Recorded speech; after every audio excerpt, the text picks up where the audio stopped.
कैसे पहचानें कि दैवीय शक्ति आपकी मदद कर रही है? इन 11 संकेतों से कर सकते हैं। आभास दुनिया में बहुत से लोग ऐसे हैं जिन्हें उनके जीवन में दैवीय सहायता मिलती है, किसी को ज्यादा तो किसी को कम। कुछ तो ऐसे हैं जिनके माध्यम से दैवीय शक्तियां अच्छा काम करवाती हैं। सवाल यह उठता है कि आम व्यक्ति कैसे पहचाने कि उसकी दैवीय शक्तियां मदद कर रही है या उसकी पूजा पाठ प्रार्थना का असर हो रहा है। इन 11 संकेतों से हम इसको महसूस कर सकते हैं। नमस्कार दोस्तों, एक बार फिर स्वागत है बाबा देवघरिया चैनल। तो वीडियो में आगे बढ़ने से पहले आपसे अनुरोध है कि वीडियो लाइक कर चैनल को सब्सक्राइब कर ले ताकि हमारी आने वाली हर एक वीडियो सबसे पहले आपको मिले। तो चलिए वीडियो शुरू करते हैं। 1. अच्छा चरित्र शास्त्र कहते हैं कि दैवीय शक्तियां सिर्फ उसकी ही मदद करती है जो दूसरों के दुख को समझता है, जो बुराइयों से दूर रहता है, जो नकारात्मक विचारों से दूर रहता है, जो नियमित अपने इष्ट की आराधना करता है या जो पुण्य के काम में लगा हुआ है। यदि आप समझते हैं कि मैं ऐसा ही हूं तो निश्चित ही दैवीय शक्तियां आपकी मदद कर रही हैं। आपको बस थोड़ा सा इस बात पर ध्यान देने की जरूरत है कि आप अच्छे मार्ग पर हैं और आपको ऊपरी शक्तियां देख रही हैं। 2. ब्रह्म मुहूर्त विद्वान लोग कहते हैं कि यदि आपकी आंखें प्रतिदिन ब्रह्म मुहूर्त में अर्थात रात्रि 3 से 5 के बीच अचानक ही खुल जाती हैं तो आप समझ जाएं कि दैवीय शक्तियां आपके साथ हैं, क्योंकि यही वह समय होता है जबकि देवता लोग जागृत रहते हैं। यदि आप अपने बचपन से लेकर जवानी तक इस समय के बीच उठते रहे हैं तो समझ जाएं कि दैवीय शक्तियां आपके माध्यम से कुछ करवाना चाहती हैं या कि वे आपको एक अच्छी आत्मा समझकर यह संकेत दे रही हैं कि अब उठ जाओ। यह जीवन सोने के लिए नहीं है, आपको दुनिया में बहुत कुछ करना है। यह भी कहा जाता है कि सत्वगुण प्रधान लोग इस काल में स्वतः ही उठ जाते हैं।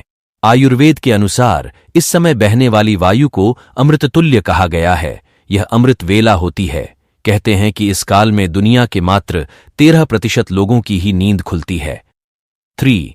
सपने में देव दर्शन। यदि आपको बारंबार मंदिर या किसी देव स्थान के ही सपने आते रहते हैं, सपने में आप आसमान में ही उड़ते रहते हैं या सपने में आप देवी देवताओं से वार्तालाप करते रहते हैं तो आप समझ जाइए कि दैवीय शक्तियां आप पर मेहरबान हैं। 4. पूर्वाभास।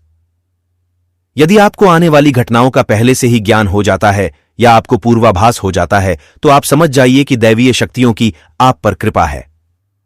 5. पारिवारिक प्रेम। आपकी पत्नी, बेटा, बेटी और आपके सभी परिजन आपकी आज्ञा का पालन कर रहे हैं। वे सभी आपसे प्यार करते हैं एवं आप भी उनसे प्यार कर रहे हैं तो आप समझ जाइए कि दैवीय शक्तियां आपसे प्रसन्न हैं। 6. भाग्य से भी तेज जीवन में आपको अचानक से लाभ प्राप्त हो जाता है। आपके किसी भी कार्य में किसी भी प्रकार की आपको बाधा उत्पन्न नहीं होती है और सभी कुछ आपको बहुत आसानी से मिल जाता है तो आप समझ जाइए कि दैवीय शक्तियां आपकी मदद कर रही हैं। 7. सुगंधित वातावरण का एहसास। यदि कभी कभी आपको यह महसूस होता है कि मेरे आसपास कोई है या आपको बिना किसी कारण ही अपने आसपास सुगंध का एहसास हो तो समझ जाइए कि अलौकिक शक्तियां आपके आसपास आपकी मदद के लिए हैं। 8.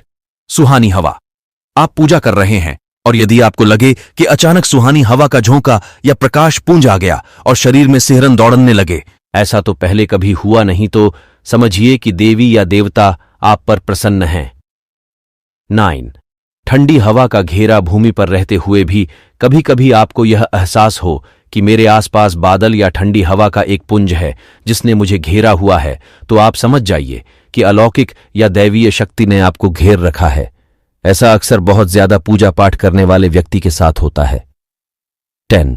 रोशनी का पुंज। अचानक ही आपको तेज रोशनी का पुंज दिखाई दे जिसकी कि आप कल्पना भी नहीं कर सकते, या आपको अचानक ही कानों में मधुर संगीत सुनाई दे और आप आश्चर्य करें कि यहां आसपास तो कोई संगीत बज ही नहीं रहा, फिर भी वह कानों में सीटी बजने की तरह सुनाई दे तो आप समझ जाइए कि आप दैवीय शक्ति के सान्निध्य में हैं।